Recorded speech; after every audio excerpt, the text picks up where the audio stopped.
बिस्मिल्लाहिर्रहमानिर्रहीम। ज़मानुम ज़मान ख़ान दे ज़दा डांडार खुदखेल सुदिन के माँ और कराची के खपल कारोबार में प्रॉपर्टी कार में को तलम रातलम बा वक्तन प वक्तन और द 13 म्याश्तोना पर नहम म्याश्ते पर नहम तारीख जमा ज़ुए पर इस्लामिया कॉलेज तुतालाय के बाद स्कूल में मेट्रिक के कड़े और उसे फर्स्ट ईयर द पारा तैयारी कला मुराद खान नुम्यो जमा ज़ुइनुम और गद नहम म्याश्ते पर नहम तारीख दगाशान 2 कसानु और टगाए दो कोरा बोतो खोड़ तरफ्ता लाम्बुलु बबाना और अल तक ब्या गई वजलिस कड़ो वापस कोर तनद रागले ब्या जमंग कल तलाश शुरू को नो पागर चपा को मंग तबेलाव न शो तो बले रोजे सहारा तब जे मंग ता दागलाश तो बो न मिलाव शो और दो तशद्दुद निशानु नो पे ब्या मंगा पुलिस होता इतला उकड़ा पुलिस दा से देर सवेर को हुराल बारल और डेड बॉडी मंग सरा वागस्तला मंग अस्पताल तलड़ू अल तक फिजिकली चेकअप को डॉक्टर साहब नो डॉक्टर साहब मा द गवाहान पर मौजूद गए के डॉक्टर सदा उल चे दे माशूम मर्ग ओबोन न दे बल्कि दे बाहर वजले शवे दे और ब्या ओबो ता गुर्जे दले शवे दे खैर बारा लगा रिपोर्ट मंग दर्ज को पुलिस लगाई ना मंग वाला 2 मुलजिमान वरकड़ियो और आगई ब्या आगई द ताने ना न रोजे बाहर रसाते लियो बाहर इंटरोगेट कड़ी दी और इस किस्म चकम हकीकत आगई वेले दे आगई जमंग ने बिल्कुल पटकड़े दे और दगे कसान सरा बाकायदा नूर कसान मौजूद हो पर दौरान मर्ग के माँ और पर तफ्तीश के माँ जिक्र करे दे पुलिस होता चमंग सरा दादा कसान दी लेकिन पुलिस वगैला दा पुष्पनाई वर करे दा कसानो और गए जमंग ने पट सातली दी और दे के 2 कसान चिकम दे जुडिशरी कड़ी या 201 के बल 302 के चोले दे और सही मुजरिमा ने जमंग ने चिकम दे दा पटकड़ी दी लिहाजा जमंग दा बुनेर DPO से अपना मुतालिबा दा वज़ीर आला से अपना दा चेदई पुलिस होता कसान पुष्पनाई वर कड़ी दा नागया पर सियासी लेवल बांधी दा सियासी लेवल हमंगम PTI सर ताल्लुक थे जमंगम दे मौजूदा गवर्नमेंट सर ताल्लुक थे मंग वाला हम वोट वर कर दे जमंग तेम देर ज़्यादा तवक्को हुआ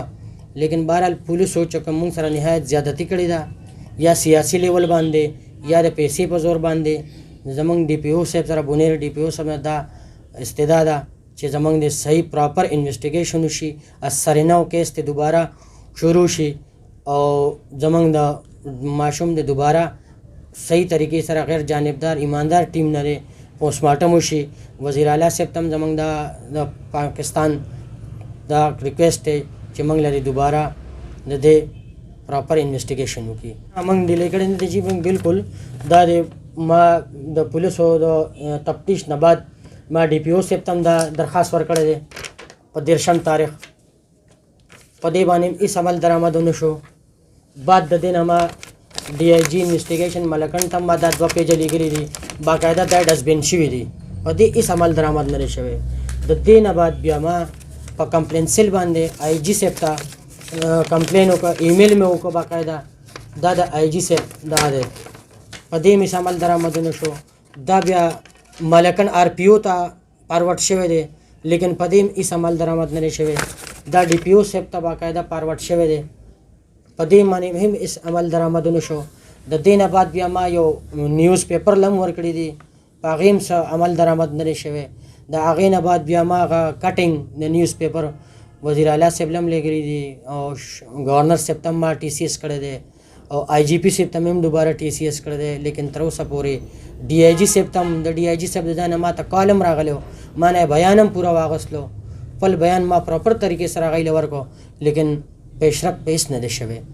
और वज़ीर आला से तम मा शिकायत सेल माने बाकायदा फल बयानम कर दे दा दरखास्तुन मा टोल वज़ीर आला से तली गली दी लेकिन तरो सपोरे पदे बांधे है समल दरामद न दे शवे और पुलिस माफिया बाकायदा जमंदा केस दबाव कर दे आका पर सियासी लेवल माने या शवे दे या द पैसे पर जोर बांधे लेकिन तर उस पूरे पद्दा च कम स्टेप्स अखलम कम एंगल माने जम आगा एंगल मा कायदा उधरीगी स अमल दरामद मख की नकीगी पदे वजना दा मीडिया दा जमाना दबदे पे इंतजार बांधे जमा दा टोल कार द मीडिया दा वजे दा लेट शो मीडिया दा लेट राव रसीदम उस पर कितना हुआ मुख्तसर दमा राजी ने रिकॉर्ड किया भाई बाजी मुलजिमान देर बासर दी गैर सर नो दा मुलजिमान चिकम दी बाकायदा असर रसूख वाले दी او موږ سره ډېر زیاتې شوی دی، موږ سره ظلم شوی دی، او که چېرې دا حکومت او دا د انصاف وي نو زموږ پرایم منسټر صاحب هم دا استدعا ده او آرمی چیف صاحب نم چیف اف جسټس پاکستان نم چې د انصاف ملک ته موږ ته خپل انصاف راکړي. موږ هم پی ټی آی ولا موږ هم ووټ ورکړی، موږ ډېره ځله ووټ ورکړی چې موږ ته به انصاف میلاویږي. د انصاف لپاره موږ هم د کړې خوړې او د انصاف لپاره موږ منډې تړلې والې دي حکومت لپاره. لہذا موږ سره ډېر ظلم شوی دی. زموږ ماشوم مړ دی 18 سال عمر او ځوان او میډیکل لپاره تیاری کوله او فرست ایئر کې پی سی تیاری کوله، نو زموږ هم د آخر بچیو، نو موږ ته کم سے کم خپل انصاف میلاو شي. زموږ دا استدعا ده پراپر انویسټیګیشن او های لیول انویسټیګیشن او صحیح جانبدار غیر جانبدار ایماندار ټیم نه دی پوسټ مارټم